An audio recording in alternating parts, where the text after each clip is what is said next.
समाजाच्या वतीनं गेले 17 सप्टेंबरपासून धनगर समाजाचा एसटी प्रवर्गामध्ये समावेश झाला पाहिजे या मागणीसाठी दीपक भाऊ बोराडे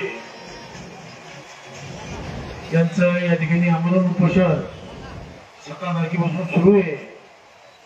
त्याच्या वेळेस समाज बांधवांच्या माध्यमातून मला कल्पना मिळाली, मी तत्काळ मुख्यमंत्री देवेंद्र फडणवीस साहेब यांना पत्र दिलं का जी धनगर समाजाची मागणी आहे, धनगर आणि धनगड हा जो विषय आणि एसटी प्रवर्गात समावेश झाला पाहिजे या दृष्टिकोनातून आपण शासन स्तरावर योग्य कारवाई करावी या दृष्टिकोनातून आपण मुख्यमंत्र्यांना देखील या ठिकाणी पत्र दिले आणि या उपोषणाला आणि या समाजाच्या पाठीशी आम्ही खंबीरपणे आहोत। आमचा पाठिंबा जाहीरपणे या समाज बांधवांना उपोषण करताना या ठिकाणी आहे।